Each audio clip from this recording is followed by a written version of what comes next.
All right, Paul Hefty here with the Triangle O football system.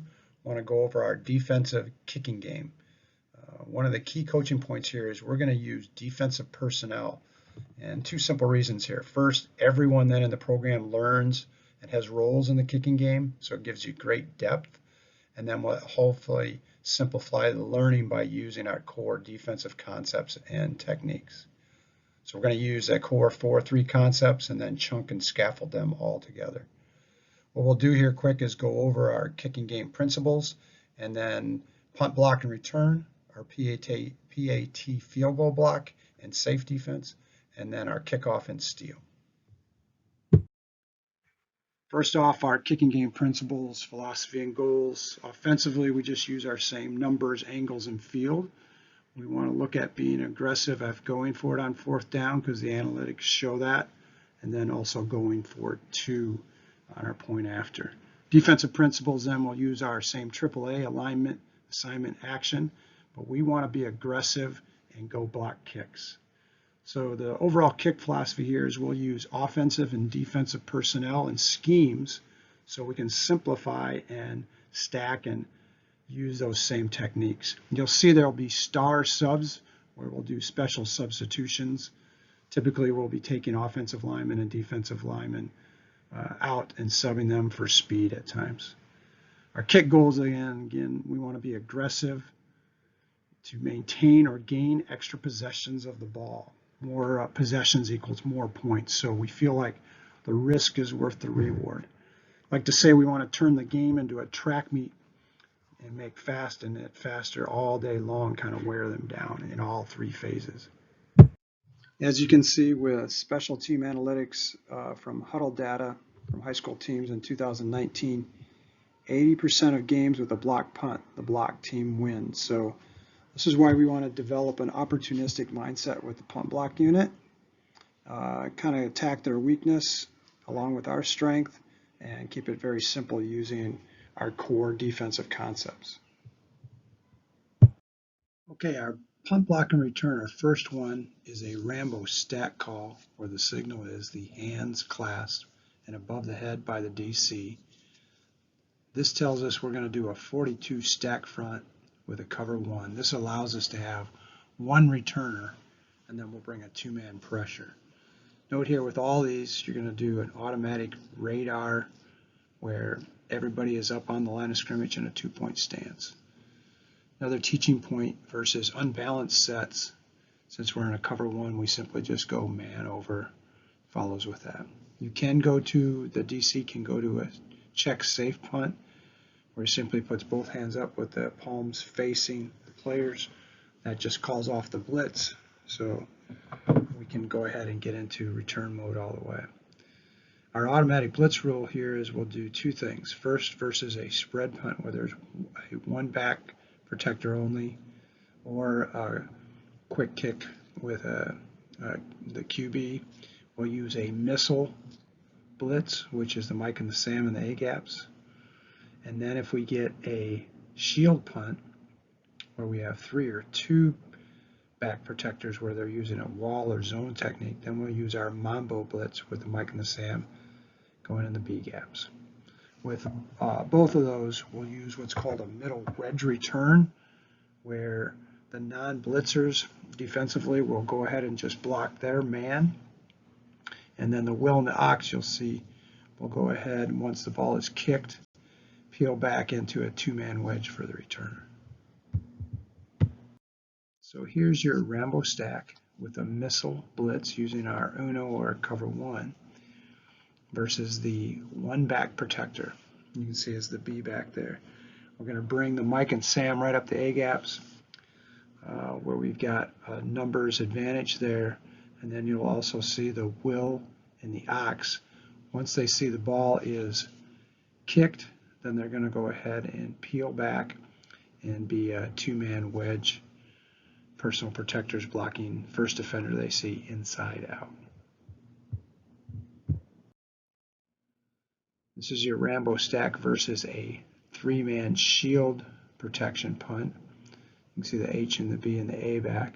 Then we go with a Mambo blitz What will happen here is you'll see the nose guard and the defensive tackle, the N and the T, will use their tilt and crash technique where they'll crash and pull those two guards into the A gap, and then the Sam and the Mike will go behind them, blitzing right through essentially the B gap, but attacking the punters on a pretty straight line there. Again, Will and the Ox, once the ball's kicked, we'll go ahead and peel and be that two-man wedge lead blockers. Our second punt block and return is a Rambo over. Signal now by the DC as the arms are crossed with fists above the head with the arms over. That means we're going to use our 4-3 over front and our cover 4, our base defense. This allows us now to have two returners, and we'll bring a three-man with a peel pressure technique. Again, automatic radar, everybody up on the line of scrimmage in a 2-point.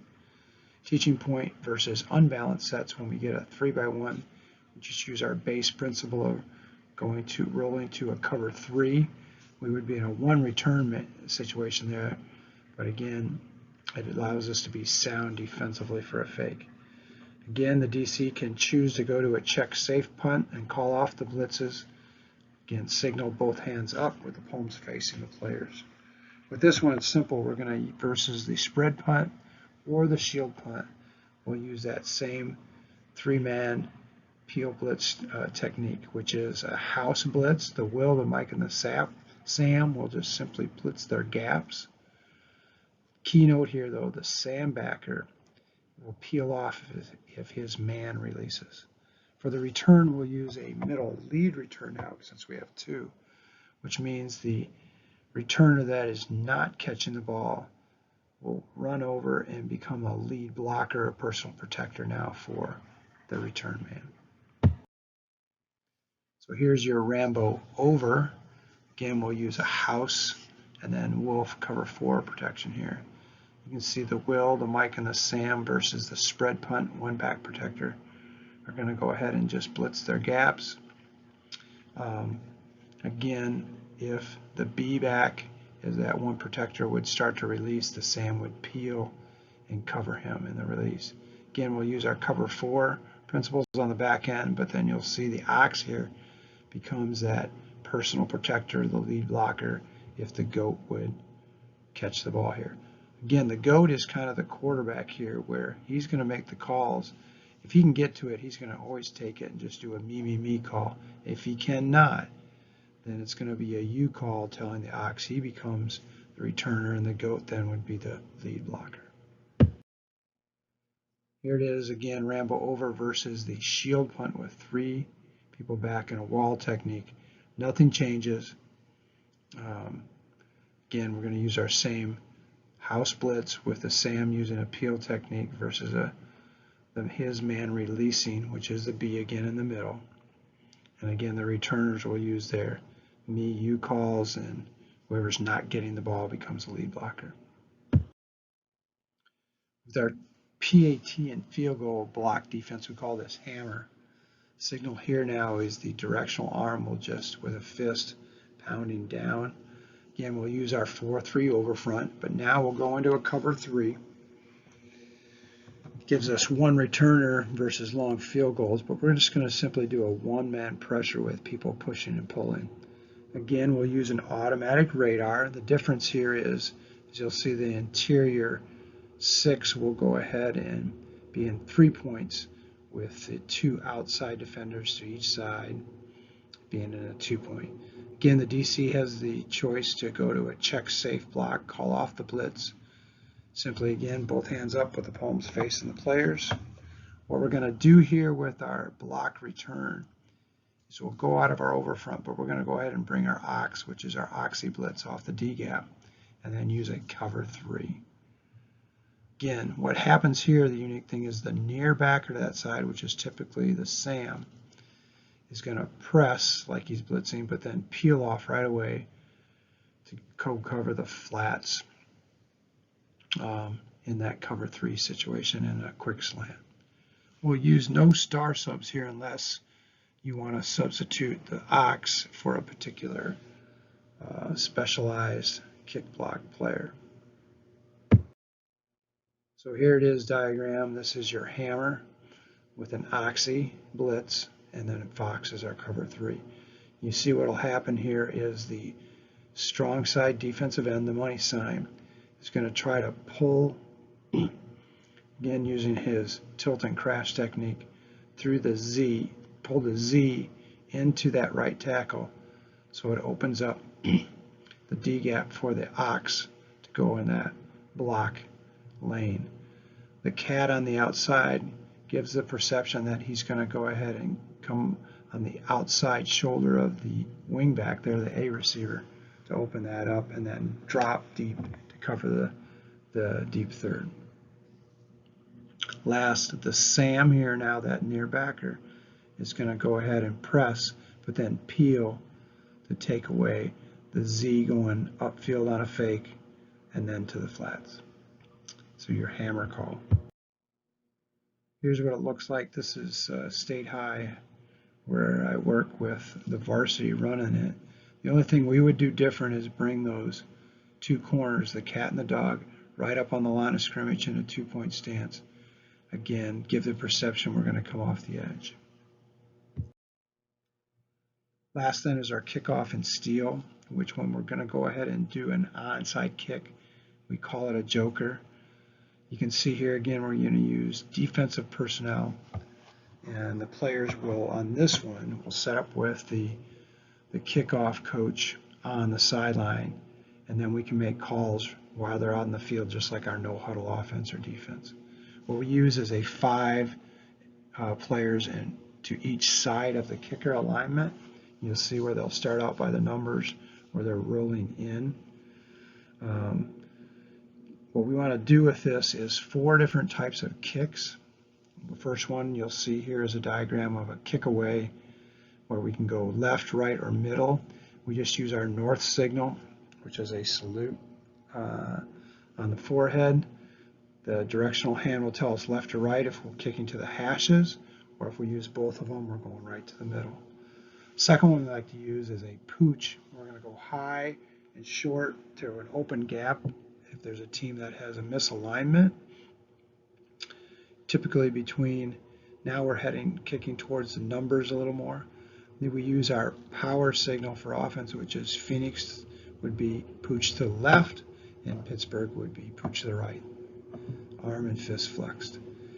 Our grubber is our onside, and this is our joker call where we'll kick right to the left or right hash with that, again, directional arm just and fist punching outwards.